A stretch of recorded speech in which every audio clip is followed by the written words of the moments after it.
नमस्कार दोस्तों, स्वागत है आपका अपने चैनल स्टडी मैटर्स पर।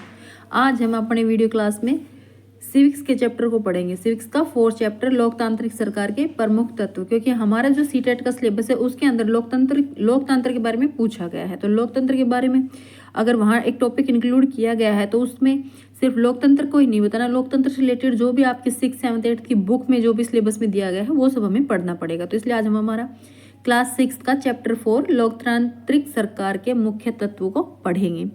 चलिए भाई हमारे चैप्टर को शुरू करते हैं। यहाँ एक छोटी सी स्टोरी सी दी गई है, उसको पढ़ लेते हैं पहले। दक्षिण अफ्रीका एक ऐसा देश है जहाँ कई प्रजातियों के लोग रहते हैं। कई प्रजातियां मतलब श्वेत, यानी कि यहाँ उन श्वेत को गोरे, जो रंग से गोरे रंग के थे, अश्वेत जो काले रंग के थे, और जिनकी त्वचा का रंग सांवला था। ये 3 तरह के लोग इन्होंने बताए हैं। जैसे भारतीय, ये तीनों तरह के लोग अफ्रीका में रहते थे। तो जोहान्सबर्ग में रहने वाले, अभी एक छोटी सी स्टोरी टाइप कुछ बताया गया जिससे आपको भी चैप्टर को समझने में आसानी होगी। कि जोहान्सबर्ग में रहने वाली 11 वर्ष की दक्षिण अफ्रीका की लड़की माया नायडू का एक दिन पुराने बक्से में सफाई करते वक्त अपनी माँ की बल्कि सफाई में अपनी माँ की मदद कर रही थी। तो उसे एक रजिस्टर में कुछ अखबार की कतरने और कुछ तस्वीरों से मिली।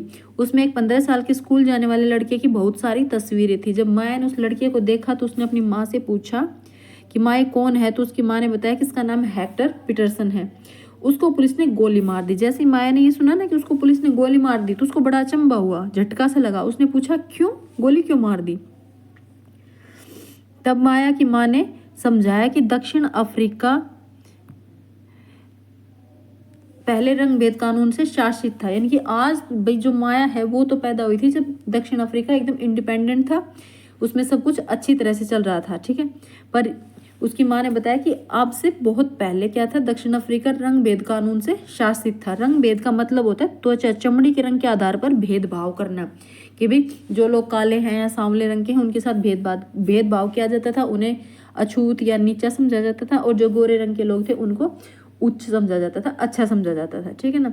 तो इसके आधार पर उनके साथ बहुत ज्यादा भेदभाव होता था। दक्षिण अफ्रीका की प्रजातियां इसी आधार पर अलग अलग समूहों में बटी हुई थी। अब जिसके साथ भेदभाव किया जाता वो लोग एक साथ हो जाते थे, और जो सफेद रंग के श्वेत कलर के थे वो लोग एक साथ थे, ठीक है ना। इस तरह से इन्होंने बताया कि 3 तरह की उसमें बटी हुई थी। वहां के कानून के मुताबिक श्वेत, अश्वेत और भारतीय, ठीक है ना। अब ये नहीं कि भारतीय वहां कैसे पहुंचे, भाई भारतीय मूल के कुछ लोग कभी गए होंगे तो वो वहीं बस गए जाकर, ठीक है ना। किसी वजह से वहां गए थे तो वो वहीं बस गए और उनसे फिर उसी तरह से उनकी जाति बढ़ गई, प्रजाति इस तरह से। तो वहाँ 3 कलर के बताए गए। अन्य प्रजातियों को एक दूसरे से संबंध बनाने की इजाजत नहीं थी, ठीक है ना। मतलब कि श्वेत, अश्वेत, भारतीय एवं अन्य प्रजातियों को ये आपस में इंटरेक्ट, मतलब एक दूसरे के साथ संबंध नहीं बनाते थे। इनको अलग अलग कर रखा था कि तुम अपने अलग अलग अपने अपने समूह के अंदर रहो। किसी भी तरह का त्योहार मनाना या रिलेशन, शादी वगैरह के रिलेशंस बनाना या किसी तरह के भी रिलेशन सब सिर्फ अपने ही समूह के लोगों के साथ बना सकते थे। ऐसा नहीं था कि दूसरे जो श्वेत जो है वो काले लोगों के साथ या भारतीय थे उनके साथ या भारतीय कालों के साथ इस तरह से किसी की भी तरह से वो रिलेशंस नहीं बना सकते थे, किसी भी तरह से संबंध। विभिन्न प्रजातियों के लोग न तो एक दूसरे के आसपास रह सकते थे और सबके लिए एरियाज भी बांट रखे थे कि भाई तुम उस एरिया में रहोगे, तुम इस एरिया में नहीं आओगे, और न ही आम सुविधाओं का इस्तेमाल कर सकते थे। और जो श्वेत के लिए था उन सभी फैसिलिटीज को श्वेत ही यूज़ करते थे। भाई जो सुविधाएं थी, जो भी चीज़ें थी वो सफ़ेद लोगों के लिए थी तो सफ़ेद यूज़ करेंगे, काले लोगों के लिए तो काले यूज़ करेंगे, भारतीयों के लिए तो भारतीय यूज़ करेंगे। इस तरह से ये था भेदभाव उस टाइम बहुत ज़्यादा। रंग भेद जिसको बोलते हैं, रंग के आधार पर भेद करना, ठीक है ना। रंग भेद कानून के तहत जिस तरह का जीवन था उसके बारे में बताते हुए माया की माँ की आवाज़ में बहुत ही गुस्सा था। भाई अब भेदभाव हुआ तो उनके साथ तो गुस्सा तो आएगा। उन्होंने बताया कि श्वेत और अश्वेत लोगों के अस्पताल भी अलग होते थे और अस्पताल की गाड़ियाँ भी श्वेत लोगों के लिए जो अस्पतालों की गाड़ियाँ थी वे जरूरत के सामानों से सुसज्जित होती थी। जो श्वेत थे वो अपने आप को क्या समझते थे, सबसे अच्छा है ना, सबसे उच्च मानते थे। तो उनकी जो गाड़ियाँ थी वो क्या होती थी, अश्वेतों से अलग। उनके हॉस्पिटल भी अश्वेतों से अलग। वही श्वेत लोग थे उनको तो सभी फैसिलिटीज, अच्छी अच्छी चीज़ें, अच्छी अच्छी सुविधाएं मुहैया कराई जाती थी, और अश्वेत थे उनके साथ बुरा व्यवहार किया जाता था, ठीक है ना। ये यहाँ बताया गया है कि उनके अस्पतालों में तो सारी मशीनें, सारी फैसिलिटीज़, अच्छे डॉक्टर, सब कुछ होता था। और जो अश्वेत लोग थे उनके साथ बहुत ही बुरी तरह ट्रीट किया जाता था। ना अच्छे अस्पताल मिलते थे, ना अच्छे डॉक्टर्स मिलते थे, और उनकी जो एम्बुलेंस वगैरह होती थी उनमें भी कोई खास फैसिलिटीज़ नहीं होती थी। ये यहाँ बताया गया है। जबकि अश्वेत लोगों के लिए जो गाड़ियाँ थी उनमें सुविधाएं उपलब्ध नहीं थी। उनके लिए रेल और बसें अलग होती थी, यानी कि उनकी जो ट्रेन्स होती थी उनमें भी रेल और बसें भी अलग होती थी। यहाँ तक कि श्वेत और अश्वेत लोगों के लिए बस स्टैंड भी अलग होते थे। इतना बुरा हाल था कि जो श्वेत लोगों के बस स्टैंड थे वहाँ पर अश्वेत लोग जा नहीं सकते थे। उनके श्वेत लोगों के लिए बस और ट्रेन अलग चलती थी, अश्वेत लोगों के लिए बस और ट्रेन अलग चलती थी।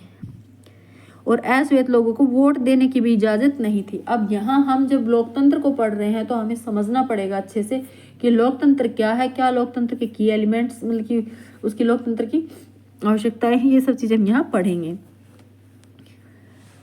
देश की जो सबसे अच्छी ज़मीन थी ना वो भी श्वेत लोगों के लिए आरक्षित थी। अश्वेत लोगों को खेती के लिए भी सबसे घटिया ज़मीन मिलती थी। इससे पता चलता है कि अश्वेत लोग और भारतीयों को श्वेत लोगों के बराबर नहीं समझा जाता था। भाई अश्वेत और जो भारतीय थे जिनका रंग गेहूं कलर का था उनको श्वेत लोगों के बराबर नहीं समझा जाता था, बहुत ज़्यादा भेदभाव किया जाता था। दक्षिण पश्चिम हिस्से में एक शहर था सोवेटो, जहाँ सिर्फ श्वेत लोग ही रहते थे। अब ये देखिए, ध्यान रखिएगा, इस तरह के क्वेश्चन आ सकते हैं। तो अफ्रीका के कौन से हिस्से में भाई श्वेत लोग रह सकते थे? ऑप्शन में कुछ 2-4 स्टेट्स डाल दिए जाएं तो आपको पता होना चाहिए क्या था, सोवेटो।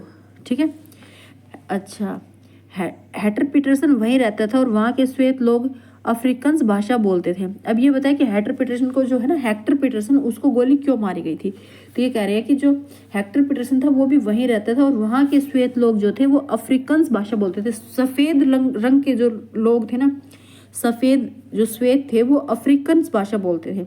और हेक्टर और स्कूल के अन्य विद्यार्थी इस भाषा को सीखने के लिए जोर डाला जा रहा था। किस पर? हेक्टर पर और स्कूल के अन्य बच्चों पर।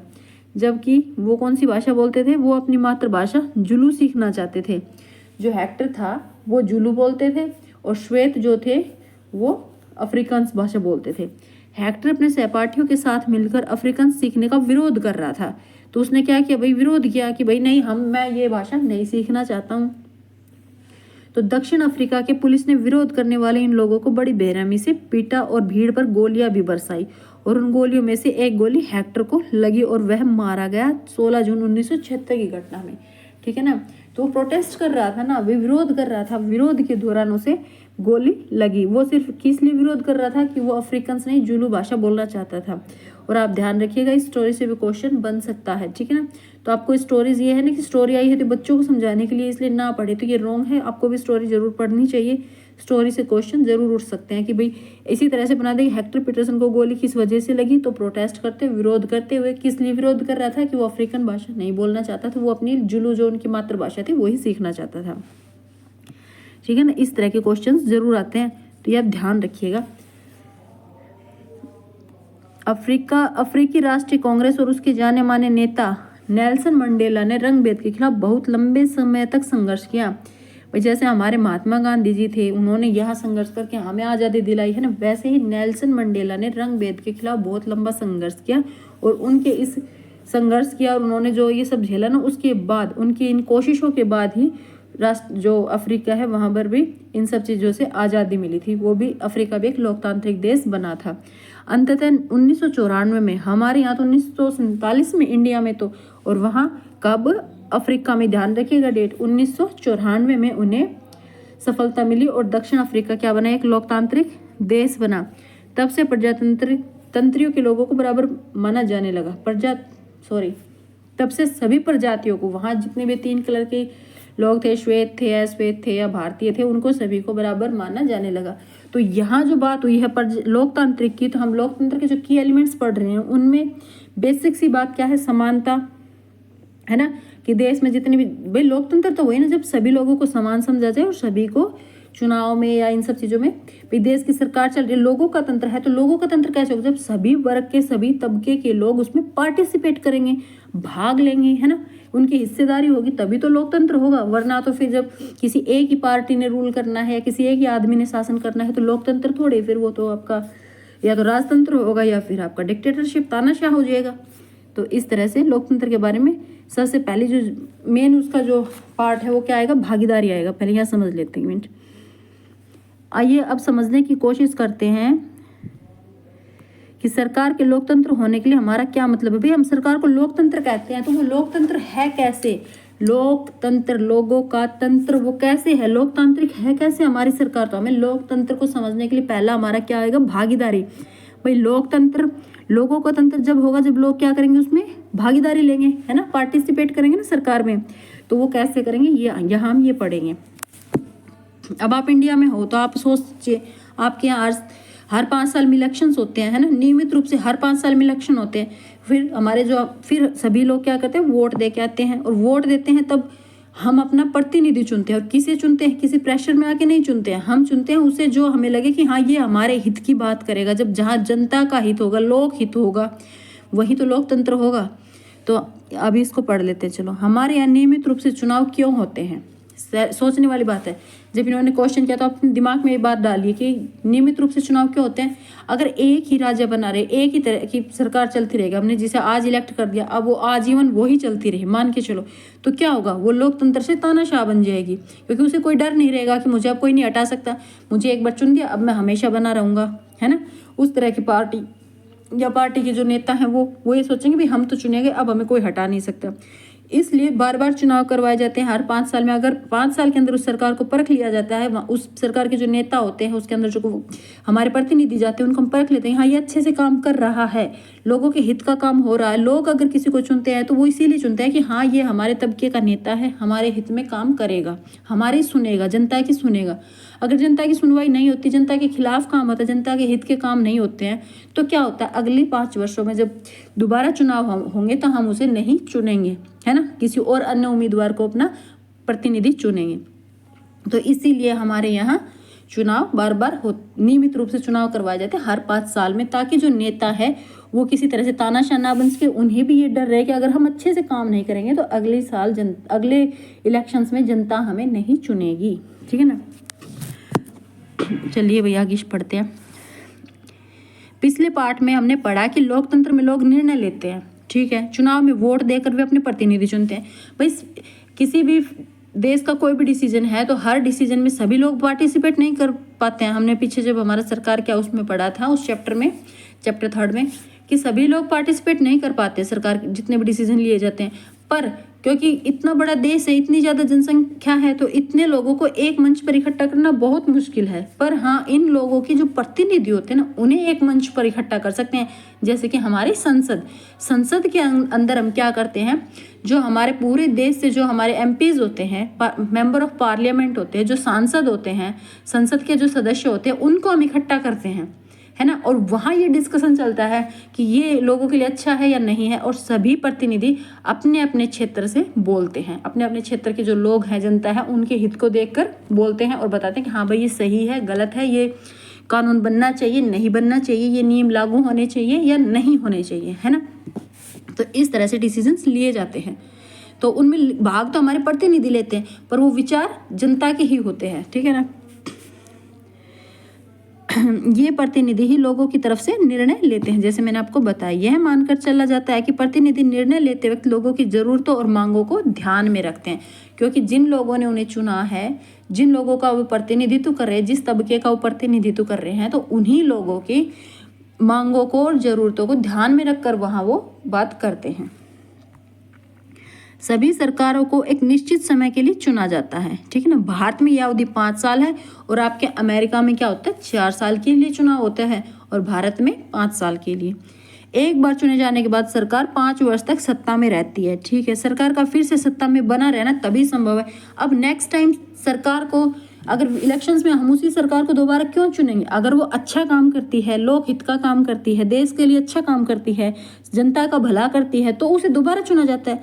अगर वो एक बार मौका परस्त है, हाँ अब मौका मिल गया और उसने बस अपना घपलाबाजी करके अपना भरना कर लिया कि हाँ भाई मैं सरकार अपना हित सोच रही है, जो नेता वो अपना भरने पे लगे, तो जब नेक्स्ट इलेक्शन होंगे तो उनको उसमें सिलेक्ट नहीं किया जाएगा, कोई भी उन्हें नहीं चुनेगा। अगर सरकार सत्ता में बना रहना चाहती है तो क्या करेगी, अगर बार बार वो चाहते कि लोग बार बार उसे चुने, तो चुनाव के समय लोगों के लिए वही, अब चुनाव ही तो लोगों के हाथ में, ताकत क्या, लोकतंत्र में लोग जो जनता है उसकी ताकत क्या है, चुनाव है। चुनाव के टाइम जनता को ये हक होता है कि वो किसे प्रतिनिधि बना रही है, किसके हाथों में देश की सत्ता जा रही है। ये बात कौन डिसाइड करता है, जनता डिसाइड करती है। यही तो लोकतंत्र की जो मेन शक्ति है, यही तो शक्ति है। तो क्या होता है, इस समय लोगों के लिए यही वह घड़ी होती है जब लोकतंत्र में अपनी ताकत को महसूस करते हैं। इस तरह से नियमित चुनाव होने से लोगों का सरकार पर नियंत्रण बना रहता है, ठीक है ना। तो ये आपकी क्या हो गई, भागीदारी थी। एक तो मेन पार्ट तो भागीदारी का ये है कि आप कैसे पार्टिसिपेट कर सकते हैं। सरकार जो लोकतंत्र है, लोकतंत्र में आप कैसे भागीदार हैं। हर एक नागरिक जो 18 वर्ष से ऊपर है, जिसको मत देने का अधिकार है, वो वोट देता है, तो वो इस तरह से सरकार के हर फैसले में भाग लेता है। लोकतंत्र में प्रतिनिधि भागीदारी जनता की इस तरह होती है। अब भागीदारी के और भी तरीके हैं, उनको भी हम पढ़ लेते हैं, ठीक है ना। भागीदारी के अन्य तरीके, आपको ये सभी टॉपिक्स ध्यान से पढ़ने हैं। क्वेश्चंस का कुछ नहीं पता है कहाँ से आ जाए, और ये नहीं कि सिर्फ सीटेट के लिए। सीटेट के बाद अगर आप किसी और एग्जाम की प्रिपरेशन कर रहे हैं, क्योंकि आपने सीटेट किया है, आपको एक टीचर बनना है, और सीटेट सिर्फ आपका क्वालिफाइंग है। उसके बाद आपको क्या करना है, किसी ने किसी स्टेट की या सेंटर की या कहीं की भी जब स्क्रीनिंग देंगे ना आप एसएसटी टीचर के लिए, किसी भी सब्जेक्ट की टीचिंग करा रहे हैं आप, अगर आपको उस के लिए अगर क्वालिफाई करना है ना, अगर आपको उस सब्जेक्ट के ऐसे जो स्क्रीनिंग है उसको क्वालिफाई करना है, तो आपको एनसीईआरटी जरूर पढ़नी चाहिए। और यहाँ तो 7 to 6, 7th 8th की एनसीईआरटी पढ़ रहे हैं हम सीटेट में, और जब आप किसी स्क्रीनिंग का एग्जाम देंगे ना, वहाँ आपको 10th स्टैंडर्ड तक की कंप्लीट एनसीईआरटी पढ़ना जरूरी है। इसलिए एनसीईआरटी को थोड़ा ध्यान से पढ़िए। एनसीईआरटी से बाहर कुछ नहीं आता है। आप चाहे किसी भी तरह के एग्जाम्स को उठा के देख लीजिए, टीचिंग के, आप अपने सब्जेक्ट से रिलेटेड किसी भी टीचिंग के एग्जाम को उठा के देख लीजिए। आप जब भी एग्जाम के क्वेश्चंस को देखोगे, अगर आपने एनसीईआरटी के 2-4 चैप्टर भी पढ़े हैं ना, तो आपको जरूर वहाँ से क्वेश्चंस मिलेंगे और आपको समझ में आ जाएगा कि हाँ भाई कहाँ से सारा जो पेपर होता है ना एनसीईआरटी से बना होता है। तो चलिए वही आगे पढ़ते हैं। भागीदारी के अन्य तरीके, चुनाव 5 वर्षों के लिए चुनाव 5 वर्षों में एक बार होता है। वोट देने के अलावा लोकतांत्रिक सरकार के निर्णयों और नीतियों में लोगों के भाग लेने, लोकतांत्रिक सरकार के निर्णयों और नीतियों में लोगों के भाग लेने के और भी कई तरीके होते हैं। चलिए भाई इन्हीं को पढ़ लेते हैं। जैसे लोग सरकार के कार्यों में रुचि लेकर आलोचना करके तभी अपनी भागीदारी निभाते हैं। भागीदारी कैसे निभाते हैं, सरकार ने कोई फैसला लिया, कोई कानून बनाया, कोई नियम बना दिया, संसद में वो पास हो गया। अब जनता को पता चला भाई ये कानून बना है, तो क्या होगा, अगर लोगों को वो पसंद नहीं आता है, लोगों के हित के खिलाफ है वो, तो वो उसकी आलोचना करेंगे ना, उसके खिलाफ खड़े होंगे। तो ये भी क्या है, एक लोकतंत्र में भागीदारी है। सरकार की मनमर्जी नहीं चलने देंगे। यहाँ देखिए, अगस्त 2005 में जब एक खास सरकार ने बिजली का किराया बढ़ा दिया, यानी कि बिजली का जो है बिल आपका बढ़ गया, यानी जो रीडिंग्स निकलती है मीटर से, उन पर खपत जो होती है उसके अकॉर्डिंग उन्होंने ज़्यादा बिल दे दिया। तो लोगों ने विरोध बहुत ही तीखे रूप में व्यक्त किया, उन्होंने विरोध किया, जुलूस निकाले, हस्ताक्षर अभियान चलाए, यानी कि सभी ने साइन किए, है ना, साइन करके हस्ताक्षर अभियान बताया गया, उन्होंने जुलूस निकाला। इस तरह से लोगों ने क्या किया, सरकार की आलोचना की, सरकार के खिलाफ खड़े हुए। सरकार ने अपने निर्णय के बचाव में तर्क दिए और लोगों को समझाने की कोशिश की, लेकिन अंत में उन्हें लोगों की मांग को मानना पड़ा। अभी काफ़ी टाइम पहले की बात है, ज़्यादा लंबा टाइम नहीं गया है। आपका जो किसानों से रिलेटेड एक बिल था जो सरकार ने, अभी 2-4 साल पहले की बात है, तो कितना किसानों का धरना वगैरह चला था, कितना लंबा काम चला था वो प्रोसेस, और फिर सरकार ने क्या किया, उसको वापस ही लेना पड़ा। वापस भी नहीं ले तो उसके अंदर काफ़ी सुधार करने पड़े थे। जैसे यहाँ दिया गया है, नहीं यहाँ कुछ नहीं दिखा अभी, कोई पोस्टर नहीं इनके पास। बिजली के बढ़ाए गए दामों को घटाना पड़ा, सरकार को अपना निर्णय बदलना पड़ा। तो ऐसा करना पड़ता है। सरकार ने अगर कोई कानून बना दिया है, तो अगर जनता को वो पसंद नहीं आता है और जनता उसके खिलाफ जाती है, तो सरकार को अपना जो बनाया हुआ कानून है या अपना जो उठाया हुआ कदम है वो वापस लेना पड़ता है, क्योंकि वह आम जनता के प्रति जिम्मेवार होती है। सरकार जो होती है आम जनता के प्रति जिम्मेदार है। ऐसे कई तरीके हैं जिनके द्वारा लोग अपनी राय व्यक्त करते हैं। भाई लोग भी अपने विचार बता सकते हैं, सरकार को यह समझा सकते हैं कि उसे क्या कार्रवाई करनी चाहिए। इन तरीकों में धरने देना, जुलूस निकालना, हड़ताल, हस्ताक्षर अभियान, ये क्या हैं, ये जनता के भागीदारी के तरीके हैं। लोकतंत्र में भागीदारी के तरीके हैं क्या, ये सब ध्यान दीजिए इन पर। धरने देना, जुलूस निकालना, हड़ताल, हस्ताक्षर अभियान, ये सब क्या है, लोकतंत्र में भागीदारी के तरीके हैं जनता के। ठीक है ना, कि जनता कैसे लोकतंत्र में भागीदारी ले सकती है, तो ये सब तरीके दिए गए हैं। ठीक है, इनके जरिए जो बातें गलत हैं और जो न्याय संगत नहीं है उन्हें सामने लाया जाता है। अखबार, पत्रिकाएं एवं टेलीविजन, अखबार वगैरह में, न्यूज़ में आर्टिकल्स डालकर टेलीविजन भी जनता से जुड़े मुद्दों और सरकार की जिम्मेदारियों पर चर्चा करते हैं। अब आप न्यूज़पेपर है और आपका जो टीवी पर जो आपके न्यूज़ चैनल्स आते हैं उनमें भी तो आप जनता की, सरकार की सभी कार्रवाई वो सुनते हैं और वो उसमें भी तो आप विरोध करते हैं ना, इस तरह से। तो ये सब चीज़ें भी क्या एक महत्वपूर्ण भूमिका निभाती है। कौन? अखबार, पत्रिका और टेलीविजन भी जनता से जुड़े मुद्दों और सरकार की जिम्मेदारियों पर चर्चा करते हैं। तो ये भी इस तरह से काफ़ी महत्वपूर्ण भूमिका निभाते हैं। डिबेट्स चलती रहती है ना, वाद विवाद दिखाया जाता है। एक दल के ने, जैसे सरकार जो रूलर पार्टी है, जो राज कर रही, जो सरकार की पार्टी है वो, और दूसरी विपक्षी पार्टी है, उनके जो नेता हैं उनका भी आपस में डिबेट होती है किसी टॉपिक को लेकर। किसी भी कानून बनाया गया है, कुछ भी कर रहे हैं, उसके ऊपर वाद विवाद चलता है और उसको जो न्यूज़पेपर है उसमें भी बताया जाता है, जो आपके टीवी चैनल्स हैं, जो न्यूज़ के चैनल आते हैं उनमें भी बताया जाता है, पत्रिकाएं भी निकाली जाती है ताकि जन जन तक ये सब चीज़ें पहुँच सके। ठीक है ना, जहाँ यह सच है कि भागीदारी लोकतंत्र लोगों को भागीदारी का मौका देता है, यह सच है कि लोकतंत्र लोगों को भागीदारी का मौका देता है, वहीं यह भी सच है कि सभी वर्ग के लोगों को यह मौका नहीं मिल पाता है। भाई लोकतंत्र में लोगों को भागीदारी का तो मौका मिलता है, पर हर लोग इसमें पार्टिसिपेट नहीं कर पाते, सभी लोग। ठीक है ना, लोगों के लिए भागीदारी का एक अन्य तरीका यह भी है कि वे आंदोलन करें और जो सरकार और उसके काम करने के तरीके को चुनौती दे।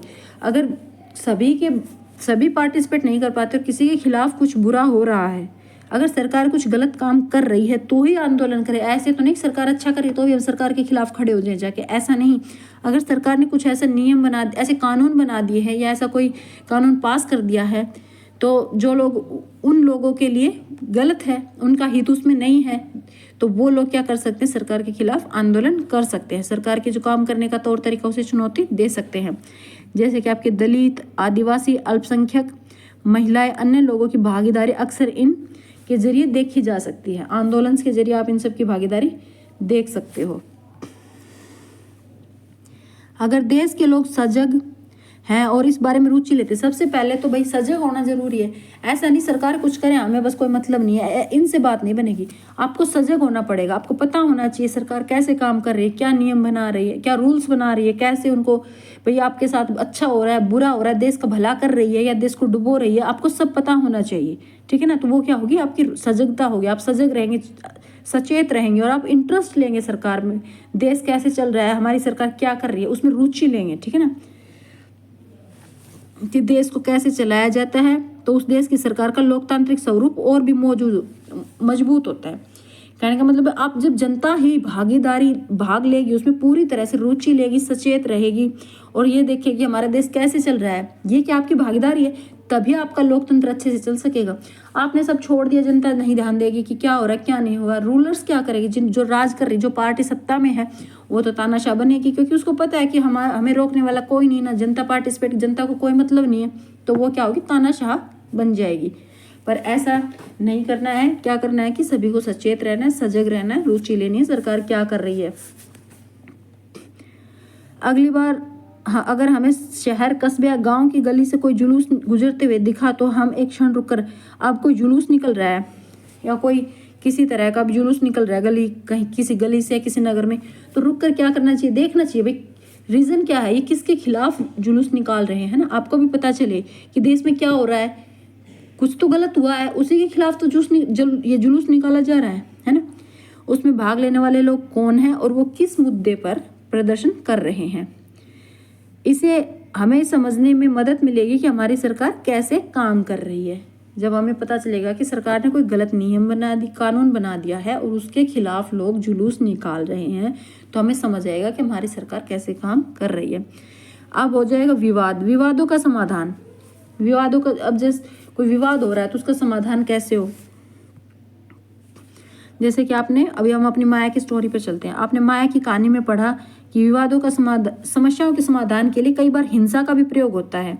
ठीक है ना, ऐसा इसलिए होता है कि एक समूह यह मान लेता है कि दूसरे समूह को विरोध करने से रोकने के लिए बल का प्रयोग करना या बल का इस्तेमाल करना उचित है। जब भाई विवाद कब होता है, सबसे पहली बात है दो लोगों के बीच में होता है ना विवाद। तो अब विवाद हो गया किसी दो धर्म के लोगों के बीच में, दो समुदाय के लोगों के बीच में किसी भी तरह का विवाद हो गया, तो उसके अंदर क्या होता है, सिर्फ जब तक बातचीत से बोलने से विवाद हो रहा है तब तक ठीक है, पर जब वो विवाद मारपीट पर उतर आता है यानी बल का प्रयोग होने लगता है, जैसे आपका अभी थोड़े टाइम पहले मेवात में हुआ था, ठीक है ना, उस तरह से अगर विवाद हो जाता है दो दलों के बीच में, दो धार्मिक समूहों के बीच में विवाद हो जाता है, तो उसमें एक समूह सोच भाई विवाद जब बढ़ेगा ना तो मारपीट जरूर हो जाती है। किसी ने पत्थर मार दिया, किसी ने कुछ मार दिया, जरा सी शुरुआत होती है और वो बहुत ज़्यादा बड़े दंगों में बदल जाती है। आग लगाना, गोलियां चल जाती हैं, बहुत से लोग भगदड़ में मारे जाते हैं ना, मारकाट हो जाती है। तो ये जो है इसमें क्या करते हैं, जो एक समूह है वो विरोध को रोकने के लिए बल का इस्तेमाल करता है। और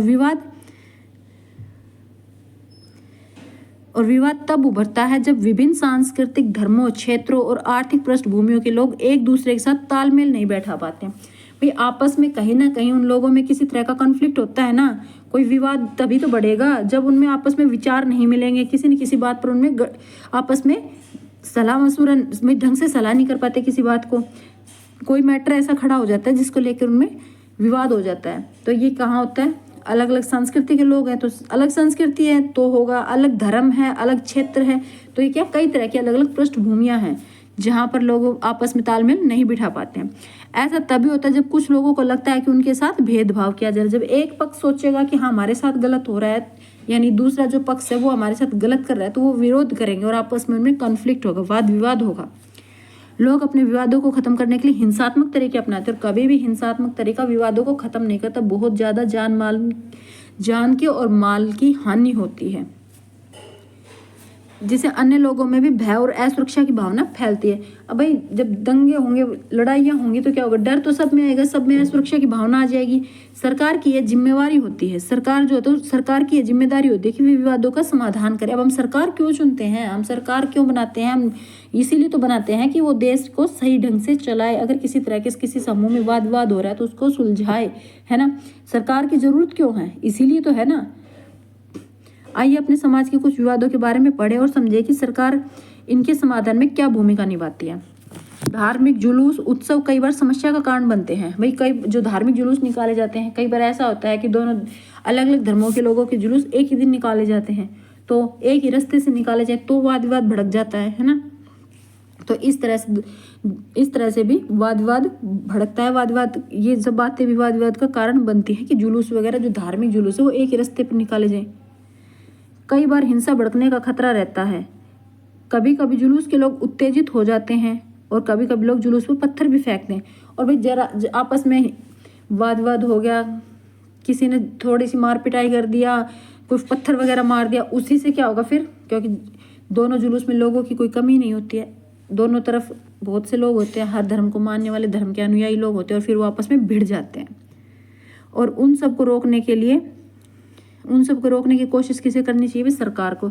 सरकार खासकर ऐसे मौकों पर पुलिस जो है बहुत महत्वपूर्ण भूमिका निभाती है। आप देखते हैं जब भी कोई धार्मिक जुलूस निकाला जाता है या कोई धार्मिक त्यौहार, काफ़ी कोई त्यौहार होता है, धार्मिक त्यौहार होता है, उसके ऊपर क्या करती है कि हर नुक्कड़ पर, गली चौराहे में आप पुलिस को देखते हैं, पुलिस की तैनाती देखते हैं ना, कि कहीं किसी तरह से कोई दंगा ना भड़क जाए। इसलिए तो ऐसे में क्या करते हैं, आपकी पुलिस महत्वपूर्ण भूमिका निभाती है, या पुलिस की जिम्मेवारी होती है कि वह सुनिश्चित करती है। पुलिस की जिम्मेदारी यह है कि वो सुनिश्चित करे कि इनके किसी भी स्थिति में आपस में टकराव ना हो, हिंसा ना भड़के।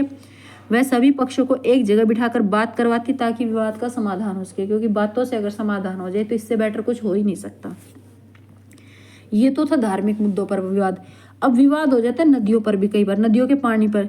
नदियां भी कई बार विवाद का कारण बन जाती है। कुछ नदियों में एक से अधिक राज्यों से होकर जाती हैं। इन राज्यों से नदी गुजरती है तो उनके बीच किस बात पर विवाद होगा, कि पानी के बंटवारे पर विवाद हो जाता है, कि एक राज्य से जो नदी गई है दूसरे राज्य में जब वो नदी जा रही है तो उन दोनों राज्यों में उस नदी के पानी के बंटवारे पर विवाद हो जाता है, ठीक है ना। जैसे उदाहरण के लिए आप समझिए, कर्नाटक और तमिलनाडु के बीच कावेरी नदी के पानी को लेकर चल रहे विवाद के बारे में सुना होगा। अब आपको सबसे पहली बात ये समझनी जरूरी है कि कर्नाटक और तमिलनाडु के बीच कौन सी नदी के पानी को लेकर विवाद है, तो आपकी कावेरी नदी, ठीक है ना। ये पता आपको होना चाहिए कि कावेरी नदी के पानी को लेकर विवाद है। अब इसमें 2-4 पॉइंट्स और आएंगे, उनको भी ध्यान से समझिए। कर्नाटका की कृष्णराज सागर बांध। अब कर्नाटका में कृष्णराज सागर बांध से भरा हुआ पानी कई जिलों में सिंचाई के काम आता है और इसी प्रकार से बेंगलुरु शहर की जरूरतें भी पूरी होती है। और तमिलनाडु, अब वो देखिए कर्नाटका में तो कृष्णराज सागर है और तमिलनाडु में मेटूर बांध है और ये दोनों बांध कहाँ है? आपकी कावेरी नदी पर है। कृष्णराज सागर कर्नाटका, मेटूर तमिलनाडु में है और ये दोनों ही नदी के पानी से राज्य का डेल्टा क्षेत्र में सिंचाई होती है। यानी कि तमिलनाडु का जो बांध है, जो मेटूरू बांध है, उसमें जो पानी स्टॉक किया जाता है उससे तमिलनाडु राज्य का जो डेल्टा एरिया है वहाँ सिंचाई का काम होता है। अब ये दोनों बांध का है, जो कृष्णराज सागर जो बांध है ये तो नदी की स्टार्टिंग के छोर पर है कर्नाटका में, और जो मेटूरू बांध है ना वो नदी के निचले छोर पर है तमिलनाडु में। ये ध्यान रखिएगा, पॉइंट्स यहीं से बनते हैं, ठीक है, जैसे ये नदी दिखाई गई है आपको। तो दोनों बांध एक ही नदी पर बने हुए हैं। दोनों बांध कहाँ हैं? एक ही नदी पर हैं। कर्नाटका का कृष्णराज सागर बांध कावेरी नदी के ऊपरी छोर पर है, जैसे मैंने आपको बताया था। तमिलनाडु का मेटूर बांध नदी के निचले छोर पर है। मेटूर बांध में पानी तभी आएगा, पानी नीचे तो जब भी आएगा ना। अब यहाँ देखिए, अभी नदी है, अब मान लीजिए एक बांध यहाँ है और एक बांध यहाँ है, ठीक है ना। अब यहाँ से बांध, इस बांध में पानी कब आएगा? जब इस बांध से पानी छोड़ा जाएगा तभी तो यहाँ आएगा। तो जब कर्नाटका के कृष्णराज सागर बांध से पानी छोड़ा जाएगा तभी तो मेटूर बांध तक पानी पहुंचेगा। तो इस बात पर दोनों राज्यों में क्या है? झगड़ा चल रहा है। कृष्णराज सागर बांध से पानी छोड़ा जाए, दोनों राज्यों को अपने लोगों की जरूरतों के लिए भरपूर पानी चाहिए जो कि नहीं मिल पाता है। इससे विवाद उत्पन्न हो गया है। तब राष्ट्रीय सरकार को कदम उठाना पड़ता है। अब जब दो स्टेट्स में, जब दो राज्य सरकारों में विवाद होगा तो उनका सुलझेड़ा भाई कौन कर सकती है? राष्ट्रीय सरकार, जो केंद्र की सरकार है, ताकि दोनों राज्यों के लिए पानी का सही बंटवारा हो पाए। समानता और न्याय।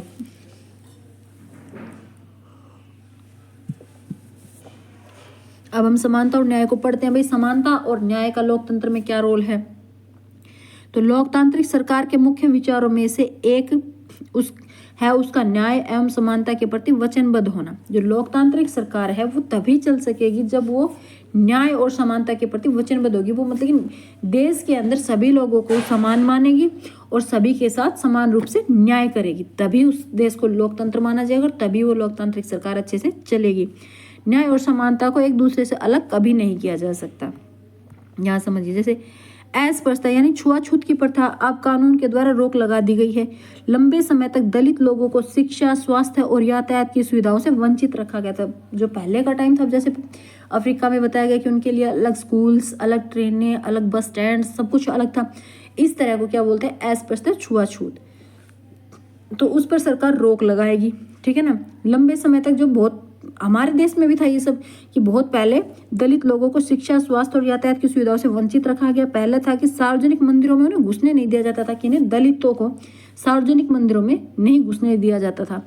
डॉक्टर अंबेडकर, जिनके बारे में आप पहले भी पढ़ चुके हैं, हमारे पिछले चैप्टर्स में उनके बारे में सब कुछ पढ़ चुके हैं। हमने जब विविधता का सेकंड चैप्टर पढ़ा था, डिस्क्रिमिनेशन, जिसके अंदर था भेदभाव, विविधता में भेदभाव, तो उसमें हमने इनको अच्छे से पढ़ा था।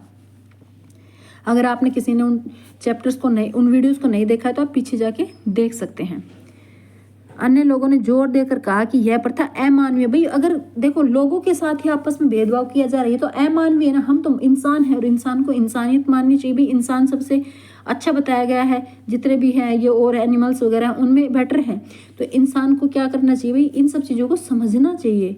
ये सब गलत है, अमानवीय व्यवहार है कि भाई किसी को अछूत मानना, उसको हाथ ना लगाना, मंदिर में ना आने देना, या उनको शिक्षा, अगर स्कूल में जा रहे हैं तो उनको अलग से बैठाना, ये सब चीज़ें क्या है? गलत हैं। न्याय तभी प्राप्त हो सकता है जब सब लोगों को बराबर और समान माना जाए, ठीक है ना, समानता का व्यवहार हो। इसीलिए तो सभी को वोटिंग का अधिकार दिया गया, ताकि सभी अपने हित को ध्यान में रखते हुए सरकार में अपने प्रतिनिधि भेज सकें। सरकार भी समानता और न्याय की जरूरत को पहचानती है और उन समूहों के लिए विशेष प्रावधान करती है। सरकार भी तो ये सब चीजें समझती है ना, कि भाई सभी को समान समझा जाए, सभी को साथ समान रूप से न्याय किया जाए, किसी को के साथ भी अन्याय ना होने पाए। जो समाज में अब भी बराबर नहीं माने जा रहे हैं, जैसे हमारे समाज में अब यह आम प्रवृत्ति है कि लोग लड़कों की देखभाल लड़कियों से ज़्यादा करते हैं। भाई ये सब आप अपने अड़ोस पड़ोस में देखते भी होंगे। अगर आप किसी चीज़ को पढ़ते हो और समझने की कोशिश करते हो तो आपको सबसे पहले उसे अपने आसपास या समझना होगा।